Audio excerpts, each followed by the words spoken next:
السلام عليكم حبيبي في الله، عاملين ايه؟ معاكم مستر شربو، واكيد ده فيديو جديد. والله في سؤال كده جالي على الخاص، فحبيت بس اعمل عليه فيديو واجاوب عليه في فيديو. انا اظن ان انا هعمل فيديوهات على الحوار ده، ولكن خلينا كده نبدا بفيديو واحد بس صغنطوط كده ونجاوب سريعا على هذا السؤال. السؤال بيقول: يا ترى مشروع دواجن التسمين تحديدا هل بيكسب ولا لا؟ انا ردي هنا يعني الناس طبعا هتفتكر ان انا بتحيز لان ده مجالي، لكن والله ابدا انا بقول ما اللي ليا واللي عليا. صلى على النبي. المجال ده لو مش بيكسب ما كانتش الناس هتشتغل. المجال ده لو مش بيكسب مش هتلاقي الايدي العامله فيه. حسب اخر احصائيات بيقول لك 3 مليون 4 مليون، وانا اظن واجزم والله ان الرقم ده يعني يمكن ضعفه هو اللي حقيقه. فباختصار لو المجال ده مش بيكسب احنا مش هنشتغل، احنا مش هنسيب بيوتنا ونطلع بره. العمال مش هيسيبوا بيوتهم بالشهر ولا 40 يوم و6 شهور والله ويقعدوا في العنبر. المهندسين والدكاتره مش هيسخروا كل حياتهم للمجال ده. والله المجال فيه مكسب كبير قوي قوي قوي قوي قوي قوي. طبعا انا عارف انك الكلام ده طبيعي شويه، بس هتقول لي يا شربيني مع احترامي الشديد يعني في ناس كتير بتبطل. هقول لك رقم واحد ان المجال ده لو انت دخلته عشان خاطر مكسب بس او فلوس بس انت هتخرج منه في اسرع وقت. المجال ده عايز صفات معينه في الشخص اللي هو يشتغل فيه، صفات معينه صفات معينه. عشان كده بقول لكم انا القصه دي او النقطه دي او السؤال ده انا ان شاء الله هعمل عنه فيديوهات. بس خلاصه سريعه كده، المجال ده عايز شخص بوصفات معينه، حرفيا كانك بتختار عريس لبنتك كده علشان تشتغل فيه. دخل وانت مش فاهم حاجه هتزعل وتتضايق.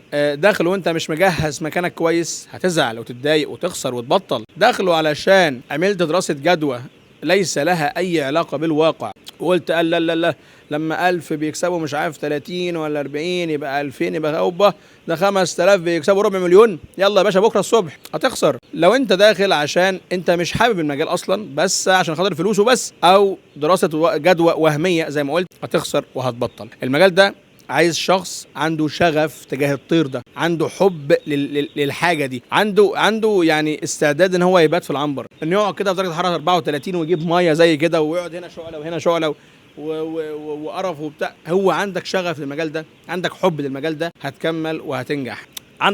عندك صبر تقعد 6 شهور او 6 دورات او 5 دورات او سنه تتعلم. المجال ده مجال مربح، مجال والله العظيم فيه فلوس كتيره جدا. المجال ده من كتر ما هو فيه فلوس اصبح ان الحاجات اللي بتخدم عليه اصلا فيها فلوس اكتر منه يعني اللي عنده مكتب بيطري، ولا اللي عنده صيدليه بيطريه، ولا اللي عنده، ولا اللي بيوزع كتاكيت، ولا اللي بيبيع اعلاف بالاجل، ولا الى اخره. والله اصبح دلوقتي بيكسبوا اكتر من مربي نفسه. انت متخيل؟ طبعا دي كارثه نتكلم او فيها بعدين، او مشكله كبيره نتكلم فيها بعدين يعني. بس الخلاصه الناس اصلا اللي بتخدم على المربي بسم الله ما شاء الله بتعمل ملايين، اللي بيخدموا على المربي بيعملوا ملايين. والله الذي لا اله غيره. انا كنت مره في مكتب بيطري كبير يعني مش كبير قوي بس يعني كبير، بيخدم على محافظه كامله مثلا. المدير بتاع المكتب او صاحب المكتب البيطري اللي هو مسؤول بس عن حجز كتاكيت وبيع ادويه وان هو يشغلك على في اجل يعني وكتاكيت طبعا. المكتب ده بيقول لي عن طريق احد الاشخاص يعني، او كان بيقول الكلمه دي وانا موجود يعني. بيقول انت عارف انا ليا قد ايه فلوس بره عند اصحاب العنابر اللي هو مشغلهم اجل يعني. قال لي والله العظيم 3 انا ليا حوالي 42 مليون بره. طبعا ربنا يزيده يا رب، كلهم 200 الف مليون 200 ديشليار مليون، اللهم بارك ربنا يزيده. الحاجات دي مش في دماغنا والله، بس الفكره كلها ده مكتب صغير في محافظه صغيره ريفيه بيخدم على كام عنبر يعني 10 20 30 40 50 عنبر يا جدع، وله بتاع 45 مليون بره وله جوه بتاع ملايين وبتاع. قصدي اقول لكم ان هو ده بند واحد بس من ضمن البنود اللي بيخدم على المربي. فلوس رايحه جايه ازاي؟ استثمارات بالملايين حرفيا، وشركات من بره مصر بتيجي تعمل عندك هنا عنابر وعلف وبتاع وتستثمر بالملايين. والله انا يعني يمكن بلاش خليها مره ثانيه عشان دي مفاجاه يعني.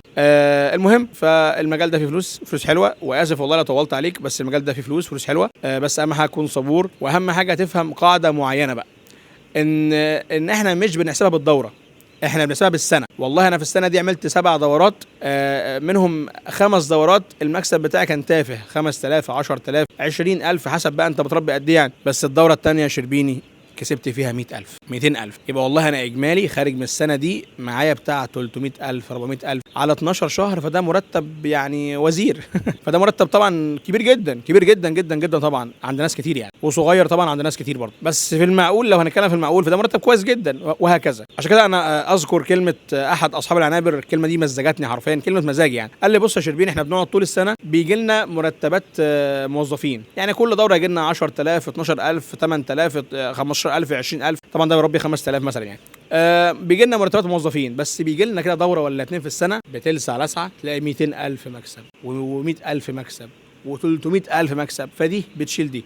اجمع الاثنين على بعض واقسمهم على 12 هيطلع دخلك الشهري محترم جدا جدا جدا جدا، يخليك ما تشتغلش عند حد او تشتغل وظيفه انت مش قابلها او مش طايقها. فمن الاخر خلي عندك شغف للمجال ده، حب الكتكوت ده وللطير ده، حرفيا فضله عن نفسك. خلي عندك صبر، خلي عندك ايمان بربنا، خلي عندك يقين بربنا سبحانه وتعالى، وخلي عندك يعني الامكانيه الماديه البسيطه حتى انك تجهز عنبرك، حتى والله لو نص تجهيز، علشان التجهيزات دي والله هتريحك جدا جدا قدام. بس وامشي صح، صدقني والله دورة 2 3 هتكسب مكسب والله الذي لا اله غيره يبسطك قوي قوي قوي. طبعا يعني الواحد مش هذكر اي ارقام شخصيه، لان خلاص بقى كفايه ان اخر دوره خسرت بقى كفايه.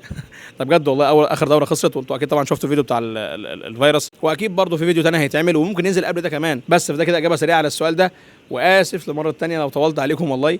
بس حبيت اقول لكم اشتغلوا اجتهدوا. واقتبس بقى جمله كده اختم بيها من الفنان الذي يحبه في الله، وهي جمله عيط وانت شغال. يعني خسرت وقعت قوم واشتغل تاني، نزل يا عم كميه اقل قوم اشتغل تاني. حرفيا حرفيا جمله بجد والله حكمه عظيمه جدا. عيط وانت شغال، وربنا ان شاء الله هيكرمك، وان الله لا يضيع اجر من احسن عملا، ومن يتق الله يجعل له مخرجا، وما اكثر الايات التي تدل على ذلك. فربنا رب يا رب يرزقنا جميعا، ويكبر بخاطرنا كلنا، ويفرحنا كلنا، ونخش الجنه كلنا. بس كده، جزاكم الله خيرا، واشوفكم في فيديو جديد. سلام.